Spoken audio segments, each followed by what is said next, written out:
Nesisiwadde president bwe yagudde amasinzizo ng'ate yali ntabiro ya COVID. Weewaawo amasomero yagalese maggale naye mmanyi nti eno move yagikoze for populism reasons kubanga constituencies ze be bamukolera campaign amakanisa ogaggulawo babadde balakasidde tebalina ssente n'aga nti we kamba we nabo bali abasumba bagamba president nti abantu babadde batandise violence badde etandise abantu nga balina ebikolwa ebyekko that is why amakanisa gagguddwawo. That's not convincing. One, ebijambi ebyali Masaka COVID yali tannabaawo.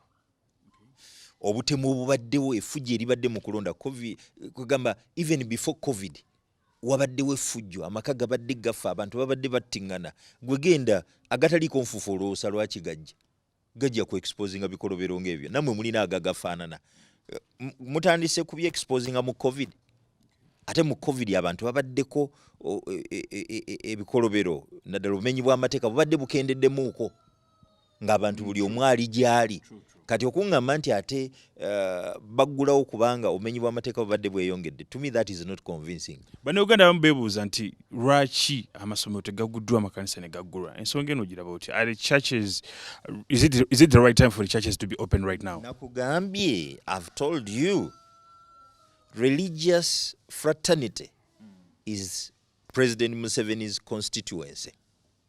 Jajja obululu mu makanisa mu masinzizo si makanisa gwe tola nti bannaddiini abawadde emmundu bano abalokole be basinga ennyo okwekubira ku president abalala bano ndaba nabo mulimu factions ezimwekubirako.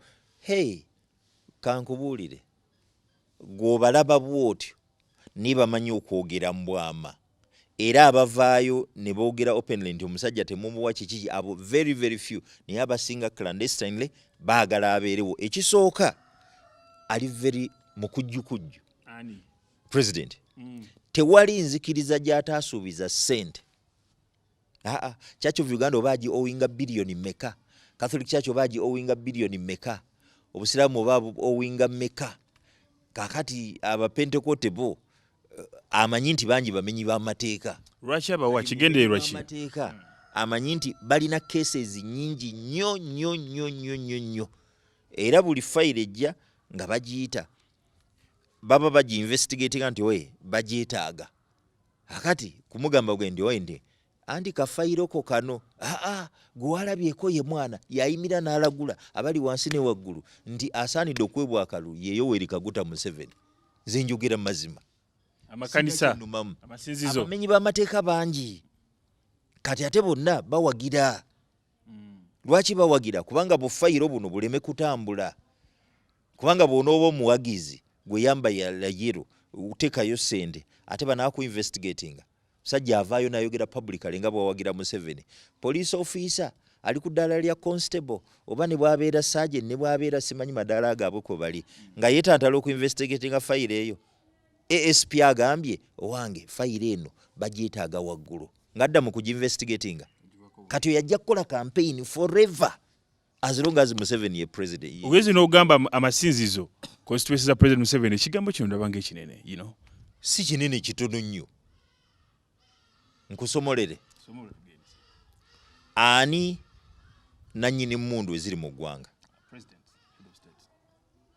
zituka zitya mu masinzizo ng'ate bagamba bakkiriza Katonda era be barepresentinga Katonda era boogera ne Katonda era batuula naye era bateesa naye. Anti abasumba bano public figures gwe bataso public figure very stupid you are. Public figure buli public figure alina emmundu omutwe gwo ogukola wasomako. Nzo ndabye n'emmundu. Am I not a public figure? Lwaki munoonya nga siri public figure? Oli ateekwa okuba nga munnaddiini asabe emmundu asaba n'obukuumi ateekwa okuba nga mubukafiri tamanyi balala. Kitegeeza nti takkiriza nti Katonda asobola omukuuma. Kati kyava afuna bano kuba kimanyi mukozi wa bikolobero bano bibajja okusobola okutiisa bakozeeko ebikolobero. Wabagamba nti baba ne ssente that is why they need security. No. Munnaddiini ddala ng'okkiriza nti oli munnaddiini Katonda akuuma. Mukama bw'atakuuma kibuga abakuuma bakuumira bwereere. era bayibuli etugamba nti totyanga oyo asobola okutta omubiri naye nga talina buyinza ku mwoyo, naye otyanga oyo alina obuyinza ku byombi. Okiraba? I think that era ndoza abantu bandibadde bakitegeera nti bw'olaba munnaddiini ng'ate alina emmundu oyo muveeko, wakiri genda ne gw'olaba nga talina kaalina naye nga ye bw'ayimirira Katonda amuyimirirako. Mundu ng'ongamba nti kakande alina kakande nti asabira abantu linako. Mu COVID olabyeyo abakola ebyamagero. Olwabatadde nagenza okulaba enjiri ku TV akati kiriza ekyamagero mukama kijja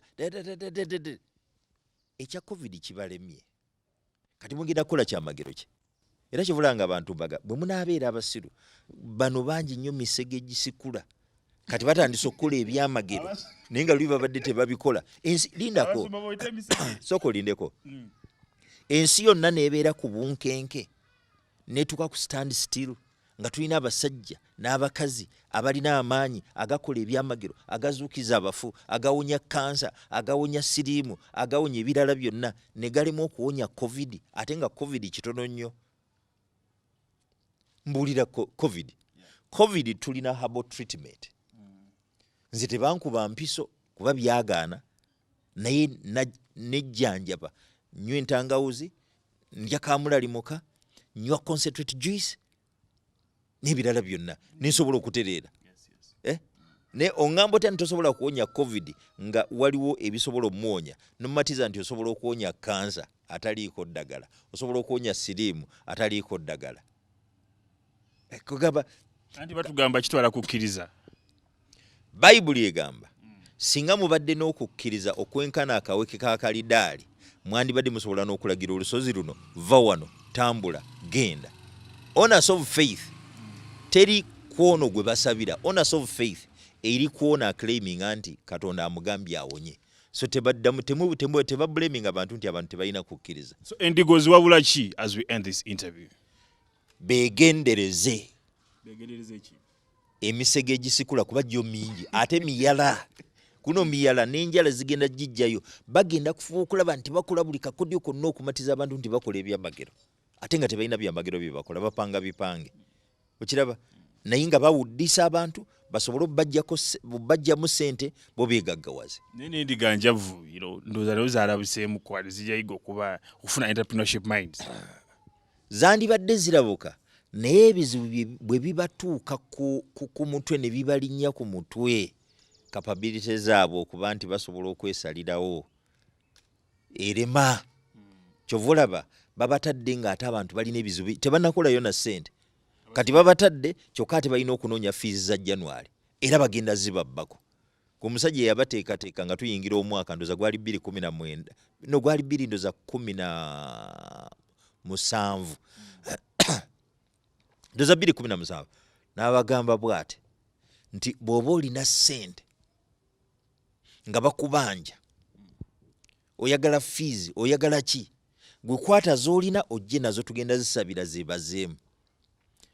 Bajja nazo ng'asatu mu lumu yatajetinga nti bazirina n'alyoka abagamba bw'ate akati ssente zonna zozze nazo jjako transport ezisigadde ozisige eri Mukama olabe kyanakukolera. Musajja gwe zimala nolaba nga omusajja atuuya na pasita zimala Ssenyonga atuuya na abantu omala bateeka kati naye mu kiseera kino endiga zino zo tezirina buwongo bufumiitiriza.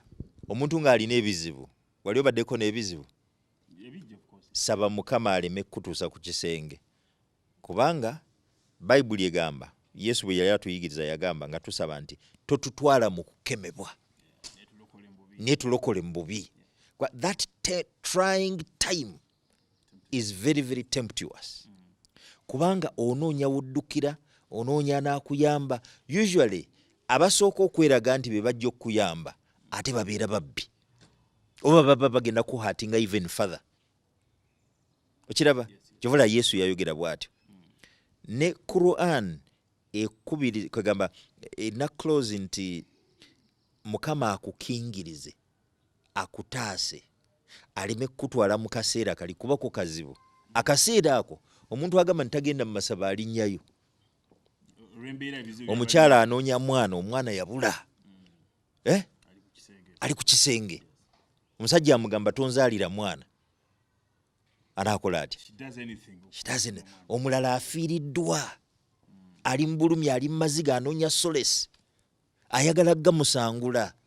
Omulala mulwadde, bakamutemye nti alwadde siriimu, bakamutemye nti kansa, bamuwadde n'ennaku ez'okufiiramu. Kyogambye nti gato zinenya olw'okuba ziba tezirina kiddako. Ziriba tezirina kiddako. Actually bennenya beba abalina obusobozi okuwabula oba n'okulabula abalala ne basirika. Kyova olaba nze nkikola era ngamba nti mu masinzizo ge baatadde mulimu agalimu emisege egisikula. Gisikula ki? Wuyaze tugenda mulya omutwe tugenda gujjako buli kimu kyonna tugenda. Gisikula ki? Gisikula nti gigenda kubabba, gigenda kubalya. Bagala sente. Bagala sente.